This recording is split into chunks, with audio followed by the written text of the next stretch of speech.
What's up, B Squad? It is your boy JB, and we are here today with the review for Power Book 3, Raising Kanan Season 2, Episode 8. You guys, we got 2 more episodes of this season.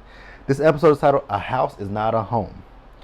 Alright, you guys, so before we go ahead and jump into this review, if you guys are watching this video or any other on the channel and aren't subscribed to the channel yet, then as you guys do me a huge solid favor and stop taking me out in this day, having me pay for it at the end of it. You guys know the routine. You can do me that favor by liking the video, so give me a big, huge thumbs up, subscribe to the channel, turning on your post notifications, sharing the video, you guys, and also thumbsing up the video. And with that out the way, without further ado, let's discuss Raising Kanan, shall we? All right, you guys, so I'm gonna be honest, this video almost didn't happen. So this morning I was getting ready to watch the show, right? So I logged into the app, opened the app up, and it said the new episode of Raising Kanan was up. I was like, cool. So I hit it because I watch mine on my phone, and I take my notes. So I did that, and I was like, wait a minute, what the hell's going on here? Something's not right, because every episode of season 2 was under a lock and key. I was like, excuse you? So I was like, you know what, forget it. So I had to get on the laptop this morning and watch it, and it worked. I had to go to the Stars website on my phone, on my laptop, and it played for me. I was like, well, what the hell? Come to find out, the app needed to be updated. They didn't say nothing about update your app. Because most times when these apps need updating, they'll tell you your app is outdated and you need to upgrade it. Didn't tell me that. So yeah. So the episode, we open up and we see old Gonzo with his big ass nose, right? So you remember last week when him and Marco went and pop Tony, he got pop too, right? So Gonzo is bleeding out in the hospital and he passed out. I was like, oh, can Gonzo be a dunzo? Well, Gonzo ain't dunzo. Because we see Marvin, right?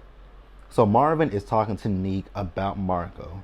And Neek, so at this point, the cops believe there was a home invasion went wrong, right? But we all know that ain't what it was. And that's what Unique told Marvin as well.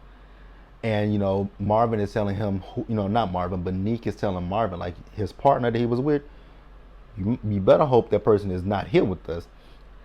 And Marvin thinking that he's not here. I'm like, Marvin, and like Unique said to him, just because you ain't found the body don't mean that person is not around. So we then see Marvin. So Marvin is calling up all the hospitals looking for old Gonzo, right? Meanwhile, we see Neek. So Neek is talking to Sal, and Sal wants to know who Marco was working with. But Neek, I don't know if we can trust Neek that well, right? But Neek didn't say anything. I was like, okay, Neek. I feel like Neek got something up his sleeve. You guys can let me know what you guys think. So later in the episode, we do see that Sal found out who it was, that it was Gonzo, his big ass nose, right? That was with Marco. So Sal wants to go meet up with Gonzo. So they go to his room. He's still alive for a little bit, right? So Gonzo tells them that this was a hit on the girl. So Sal is asking him who put out the hit. He said it was that nigger bitch's brother. I was like, oh my God, will somebody just take out Gonzo? And then Sal had the audacity to say nigger. He said, get that nigger queen. I was like, oh my God. What is it with the word nigger? It's the hard ER. Nigger. Oh. So Sal wants Big Nose to be taken out. And I was like, thank the Lord for small miracles. So, you guys, I don't want to talk about this scene yet, but I guess I'm gonna have to because it's involving Marvin. So we see Marvin. So Marvin went to see old girl Renee. So Marvin and Renee they were walking and talking, and two of the Italians come out and said Marvin and started shooting. It's actually where the episode ended, you guys. So, since I've already went on here and talked about that, I'm gonna backtrack to give you guys backstory on why that happened. So let's pause here and let's move forward. You guys, I want to talk about Juke real quick.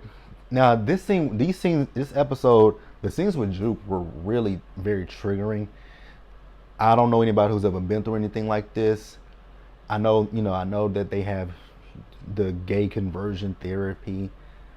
And, my prayers are up to anybody who's ever been through gay conversion therapy. My prayers are up to people whose family members have disowned them because of their sexuality.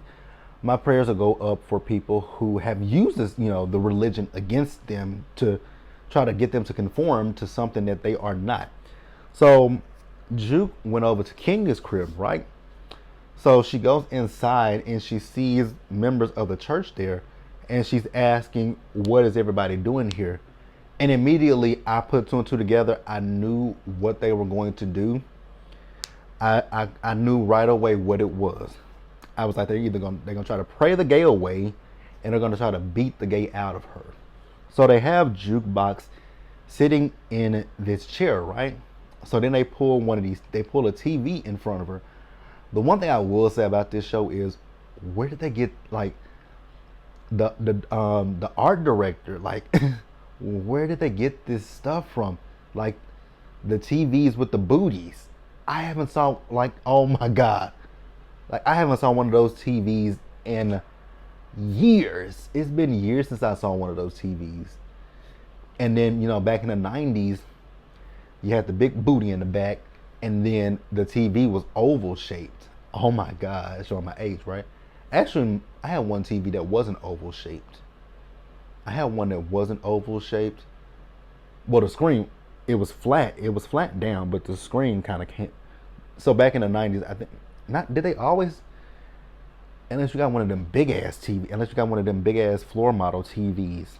No, even with them floor model TVs, those screens were still kind of oval shaped. They protruded.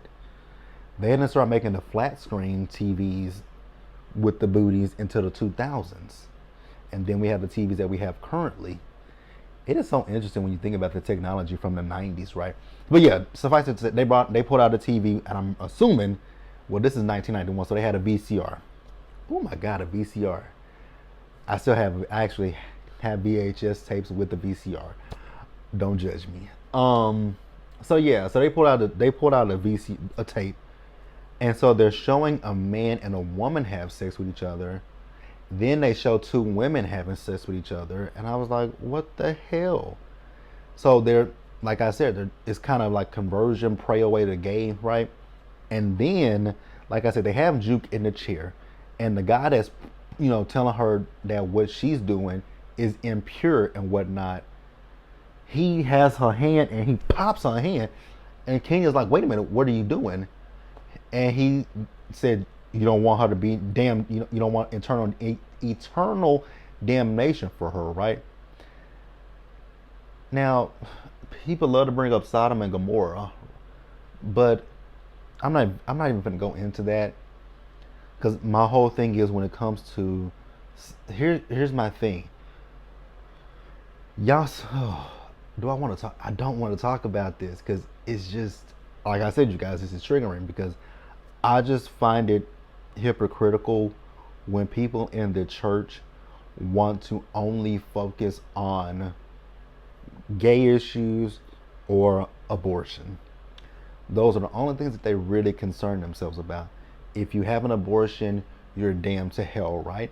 If you're gay, you're damned to hell. Like those are the only two things that they care about. Raping children, incest, murder. None of these other things that are against the Bible, they don't harp on that. They don't focus on that. They just typically seem to focus on things that address women and gay people. That's it. That's it. Like, let's be real. They don't talk about any other issues in that damn Bible. Thou shalt not steal. Like, no. Oh, God. Why did they have to put this in this episode? I really felt bad for Jukebox, because I'm like, that is terrible. So I'm like, so I guess Kenya obviously did know that Juke was a lesbian. Like, that ain't your life to live. That is hers. God makes us all individually. If that's what y'all want to say, that God makes us all and he makes no mistakes when he makes us, then why would he, why? I know, and I know you can say it's in the Bible, but again, in the Bible it says, "He without sin shall cast the first stone." You can't judge. Like, he without sin cast the first stone. No sin is greater than any other. Like, there are so many things about sin in the Bible, but y'all always want to make the gay issue the highest one, the highest sin that can't be forgiven. Then you come down and abortion. Actually, I think being gay and lesbian is equal to having an abortion in this day, especially in this day and age. So we see Juke, and she's burning all the shit that Kenya has bought for her. I didn't blame her. I did love when Marvin came up to Juke and was talking to Juke and having a conversation with her. So then they pulled up on old Kenya, and Kenya was like, she wants to protect Juke. I'm like, girl, Kenya, shut up. I get now. I really do get Marvin's frustration with Kenya. Like, you ain't been in this girl's life for how long, and now you want to come in her life and you want to change who she is. Now, granted, Marvin ain't the best parent either, because Marvin called her, a F word, a lady F word. But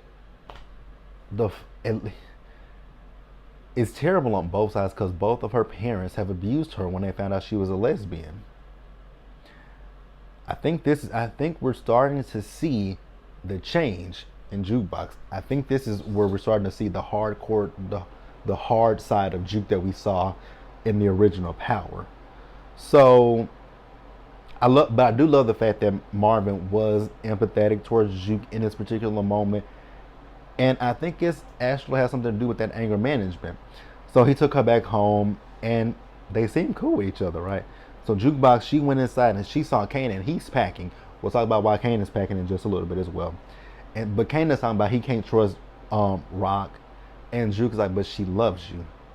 True enough, she does love him, but Rock has a weird way of showing her love. Let's just be real. You guys know how I feel about Rock. You guys know I love me some Rock. Rock is controlling. That's what it is. She's controlling. Like, she loves hard, but she's very controlling. She wants things done the way she wants things done. But we're going to pause here, you guys, and we're going to go ahead and move forward. Y'all, let's go ahead and talk about them. Lou and Zisa. Why do I continue to look at Zisa week in and week out? That is somebody who needs to be unlived as well. So Zisa and Lou are in a parking garage, and you guys remember that DJ that they went to earlier in the season to spin her, put her song on the radio. Well, Lou wants to know what the hell is going on with his money, because he ain't heard the song on the radio. And the dude is like, where's Crown at? Because Crown knows how this works. So, Lou is like, well, Crown ain't going to be around no more. Crown is on vacation. Crown is on a long-ass vacation. One that he ain't never coming back from. Sleepy time. So the DJ is like, well, let her come upstairs and convince me about why I should put that on the radio. Well, Lou put the gun in his mouth and threatened the man. The man said, you know what? I'll play the song for you. I'll play it more than once for you. I'm like, you gonna play that terrible song? Oh, God, don't nobody want to hear Zisa sing. Least of all me. So we see Zisa and Lou in the studio. So Zisa asks Lou, you want to fuck? He says, nah, I'm good. I was like, girl, that is your answer right now. Dumbass.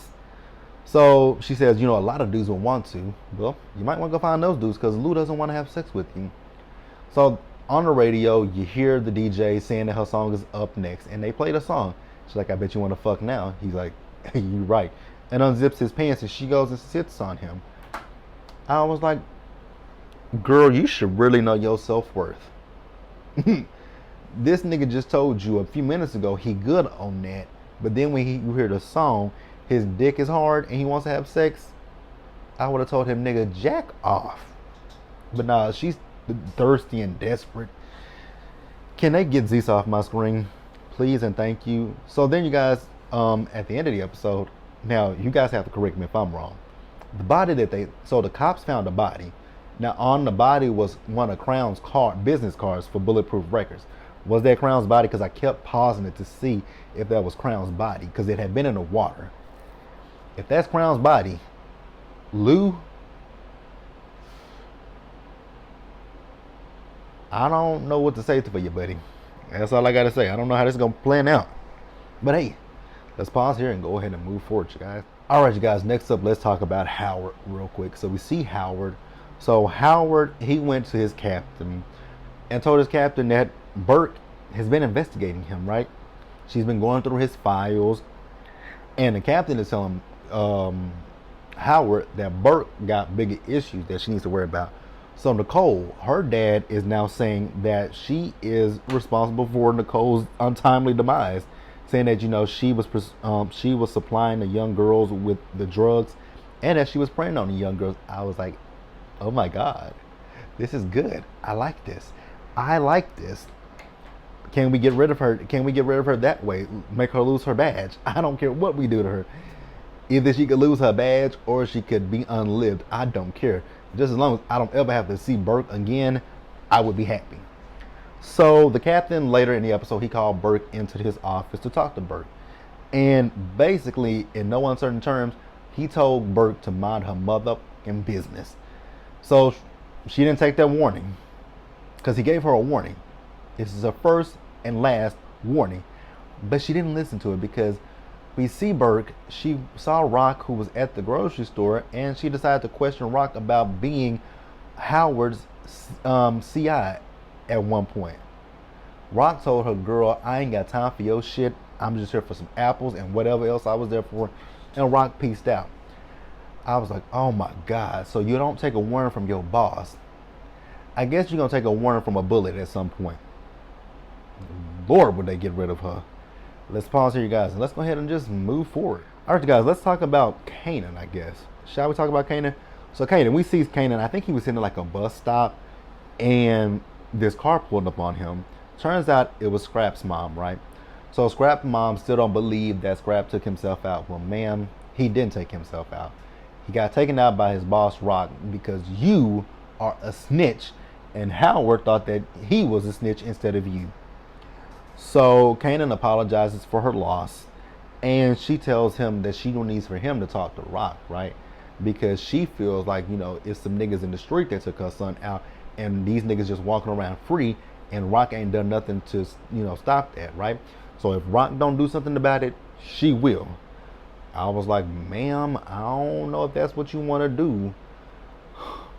Once you find out who really took Scrap out, it wasn't just some random nigga off the street. It was his boss. And the same way she took him out, she will have you taken out as well, ma'am. So I would just kind of sit on that one. I know you don't want to believe Scrap did it, but I would kind of sit on that one. So then we see Kanan. So Kanan went over to Fame's crib, right? So Fame is telling Kanan about what happened earlier in the day. And I'll come back and tell you guys about that in just a minute, right? Well, I gotta tell you about it because Fame told Kanan that Rock was over there earlier in the day, and that she had pressed, Palomar and put the steel up to Palomar. So Kanan went down to her apartment. Palomar, open the door. So she says, "Who is it?" Well, he knocked on the door. She said, "Who is it?" He said, "Kanan." She said, "I can't talk to you anymore." I'm like, oh, Palomar is scared. I knew she would be. So she said she can't talk to him anymore. He says, "My mama, oh, the way he talks with that, my mother ain't gonna do nothing."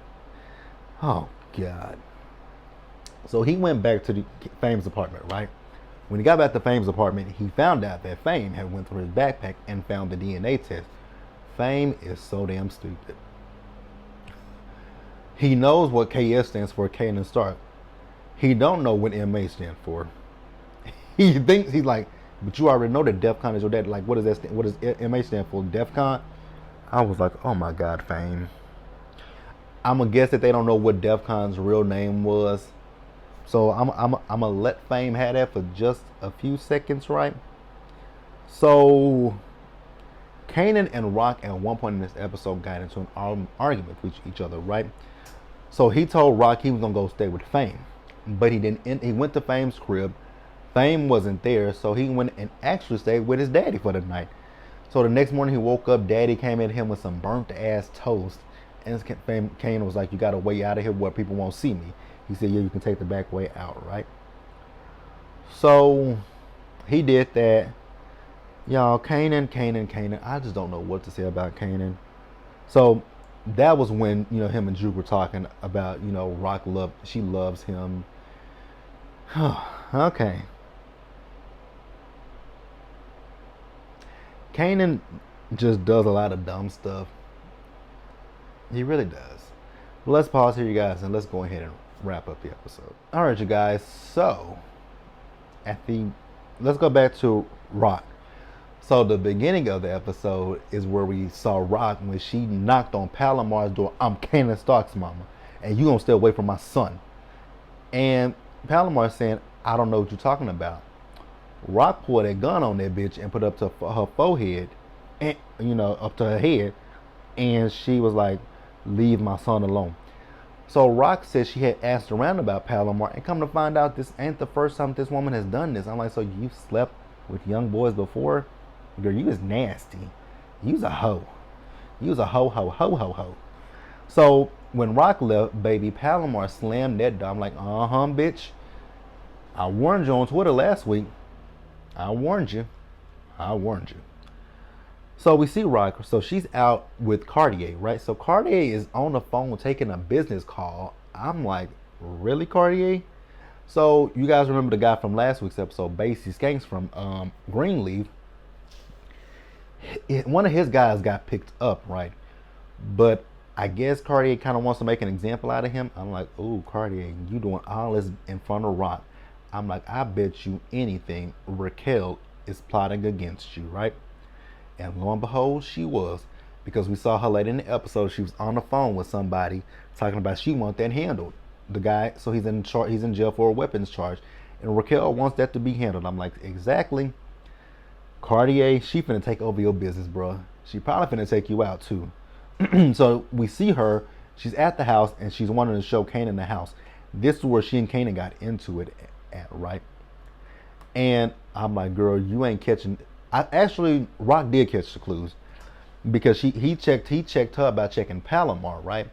And she was like, she's a R word. She's a R word. And he was like, she didn't do anything to me that I didn't want done to me. She's like, you too young to know what you want done to you. So they're arguing, and Kanan is basically clocking Rock about, like, mama, you talking about me sleeping with an older woman. You slept with the older man and got pregnant with me. And Rock was like, we said no more secrets, right? So tell me what you're trying to say to me.